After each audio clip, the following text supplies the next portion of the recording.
Sandeep purchased a digital camera of rupees 25,488.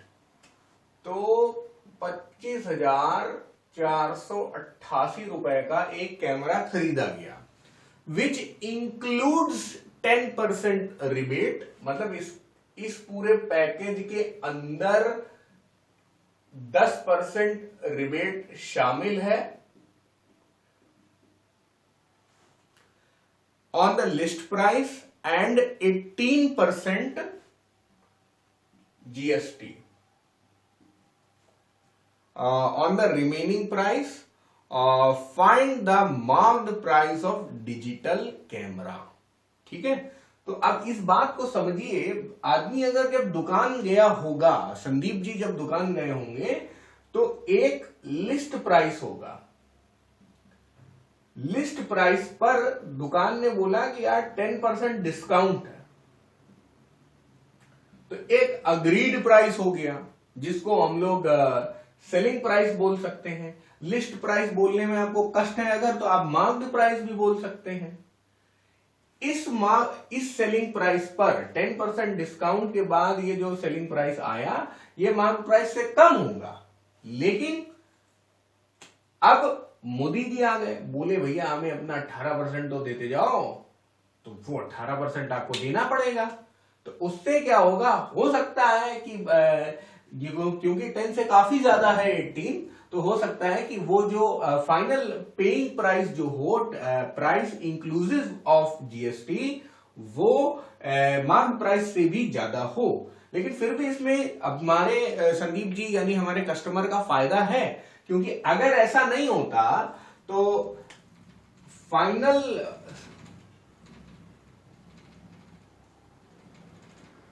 Selling price है ना, इसको मैं अग्रीड प्राइस बोल रहा हूं। वहां पे बाद में जो भी वैल्यू हम लोग लिखते हैं वो अलग बात है। यह है अग्रीड प्राइस। ठीक है, अगर ऐसा नहीं होता मान लीजिए, तो क्या होता, मार्क प्राइस तो होता ही, और मार्क प्राइस के ऊपर 18% टैक्स लग जाता, और संदीप जी काफी महंगा लेके चले जाते। ये फाइनल प्राइस जो है आपको इस क्वेश्चन में 25,488 दिया है। तो 10% डिस्काउंट होने की वजह से संदीप जी एटलीस्ट इतने ऊपर के प्राइस पे, जहां पे मार्क प्राइस प्लस 18% देना पड़ता, तो वो पक्का है कि 25,400 से भी काफी ज्यादा होता, वो 27-28 तक पहुंच जाता, पता नहीं कितना पहुंच जाता है। ठीक है, इस क्वेश्चन में ये भी बोल सकता है कि what would have happened if Sandeep had purchased that digital camera without getting any rebate, तब वो ये वाले रेट की बात कर रहा होता। तो अभी हमारा ये काम है कि हम लोग तीनों प्राइसेस को एक्सलेट करके ही करें, लेकिन अपनी बात को समझ लें। तो सबसे पहली बात, तो ये लोग मार्क प्राइस नहीं बोल रहे हैं, ये लोग कुछ और लिस्ट प्राइस बोल रहे हैं, तो हम लोग को लिस्ट प्राइस ही बोलना पड़ेगा।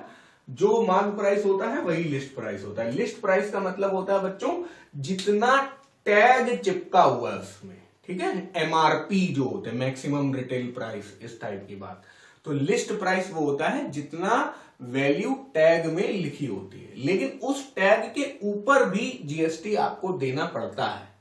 आजकल ऐसा हो गया है। पहले तो ऐसा होता था कि जो एमआरपी उसी पे डीलिंग हो जाती थी, लेकिन अब लोग ऐसे रेट बताते हैं। मतलब और थोड़ा सोफिस्टिकेटेड जगह जाएं तो वो लोग आप बर्गर खाने जाएं तो बर्गर बोलेंगे 100 रुपए का विद जीएसटी, 100 रुपए का है प्लस टैक्सेस इंक्लूडेड। तो मतलब 100 आपको देने हैं और 18 रुपए और देने हैं, 118 का बर्गर मिलेगा।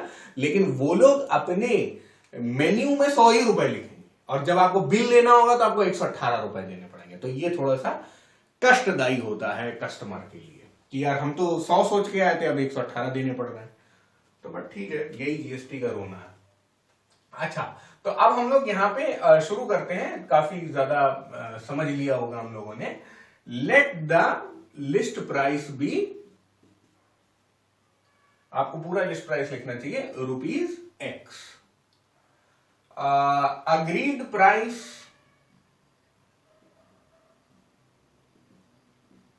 before taxation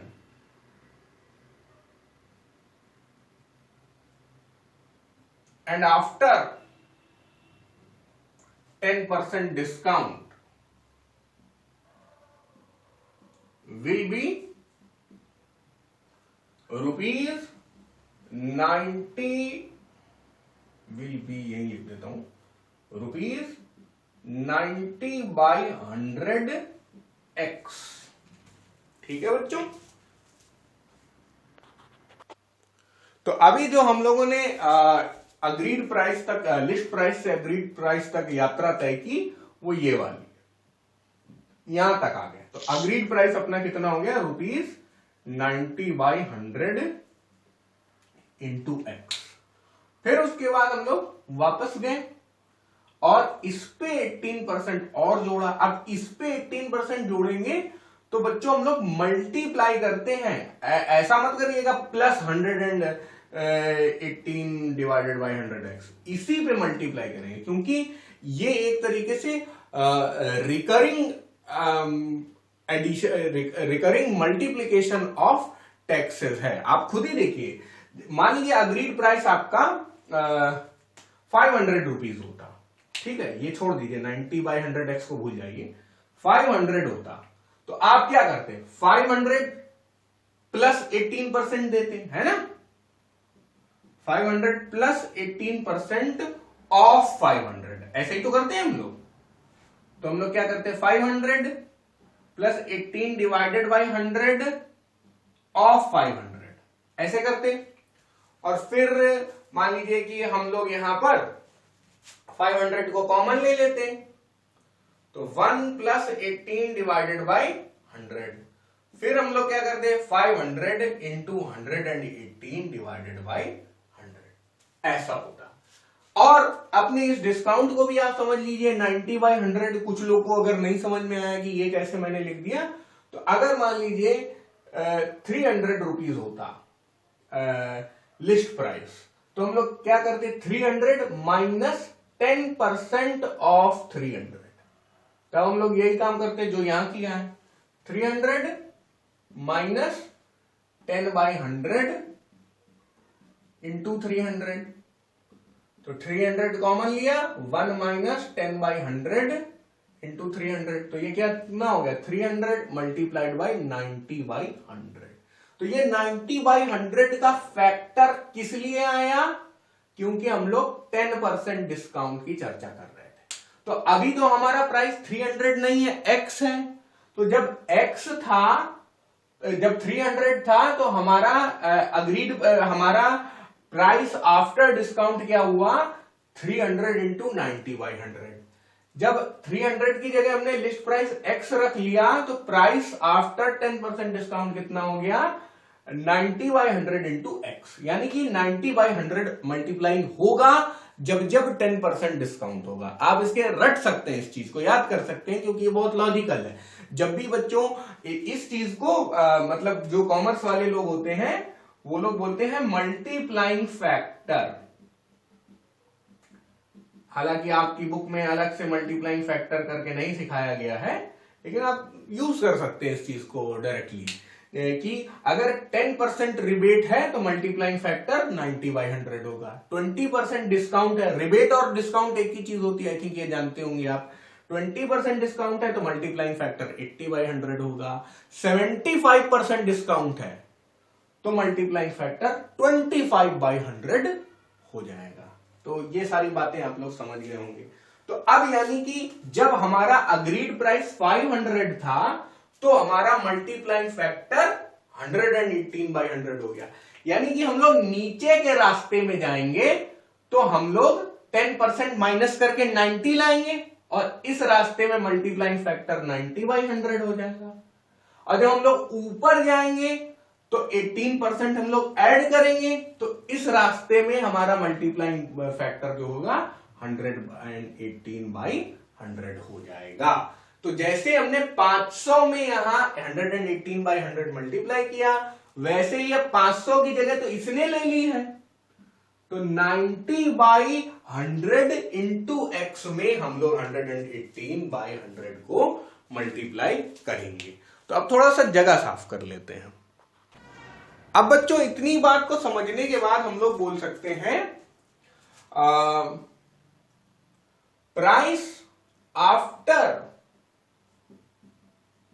GST inclusion will be rupees, देखो 90/100 ये तो लेके हम लोग बैठे ही थे, इस पे भी हम लोग मल्टीप्लाई कर देंगे कितना, 118/100। अब यही तो सीखा था। अब ये price after GST inclusion and, बल्कि ये आफ्टर जीएसटी इंक्लूजन एंड, बल्कि उल्टा लिखना चाहिए, price after 10% reduction and 18% GST inclusion will be, ये बोलना ज्यादा अच्छा होगा। तो 10% रिडक्शन यहां शामिल है और 18% जीएसटी इंक्लूजन यहां शामिल। प्राइस के ऊपर जीएसटी, हाँ जीएसटी, बिल्कुल जीएसटी हमेशा अग्रीड प्राइस पे होगा, प्रिंटेड प्राइस पे नहीं होगा, ठीक है। अगर अग्रीड प्राइस और प्रिंटेड प्राइस एक ही हो जाते हैं तो फिर भाई प्रिंटेड प्राइस पे हो जाएगा, लेकिन यहां पे तो वो डिस्काउंट दे रहा है तो डिस्काउंटेड प्राइस पे होगा। अभी बाद में हम लोग चाहेंगे तो इसको भी निकाल लेंगे, इसको भी निकाल लेंगे, इसको भी निकाल लेंगे, वो अलग बात है। लेकिन यहां पे आपसे यही पूछा गया है, फाइंड द मार्क्ड प्राइस, तो जिसको हमने एक्स माना है, फाइंड द मार्क्ड प्राइस बोल रहा है, हाँ find the mark price, mark price भी बोल रहा है, लिस्ट प्राइस भी बोल रहा है, एक ही बात है, मार्क प्राइस और लिस्ट प्राइस एक ही होता है, बार बार बता रहा हूं, ठीक है।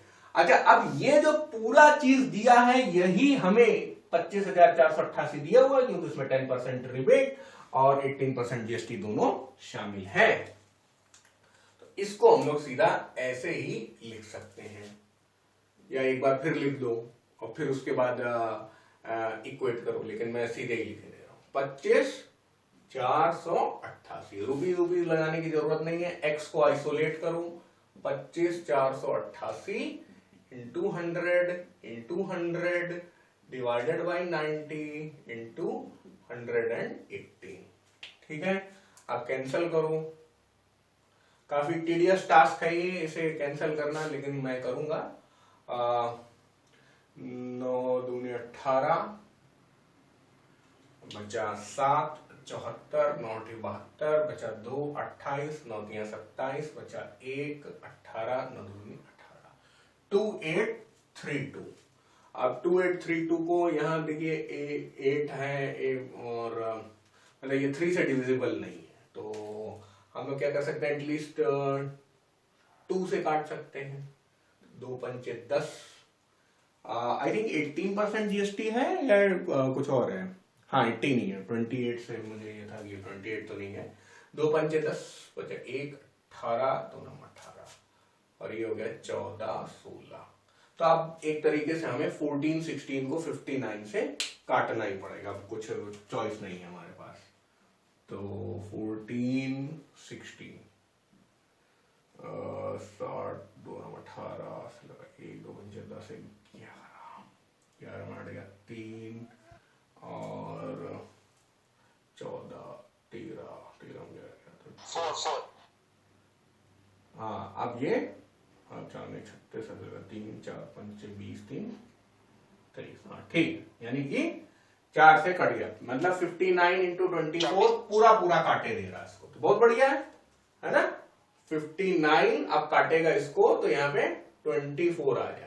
अब ये 24, ये 10 और ये 100, फिर से देखना, 24 गुणा 10 गुणा 100, यानी कि रुपीज 24,000। तो बस यही अपना आंसर आ गया। तो एग्जाम में आपको कितना लिखना है, बहुत देर लगा दी मैंने समझाने में, लेकिन एग्जाम में आपको बहुत कम लिखना होगा। आपको सिर्फ ये बक्सा लिखना होगा, इसकी जरूरत नहीं है एग्जाम में, और उसके बाद ये फोटो बनाने की भी जरूरत नहीं है, आप अपनी समझने के लिए बना सकते हैं, और उसके बाद ये पूरा ब्लॉक लिखना होगा आपको। बस एग्जाम में ये लिखना है और ये पूरा ब्लॉक लिखना है, 3 मार्क्स आपके। The question is done now.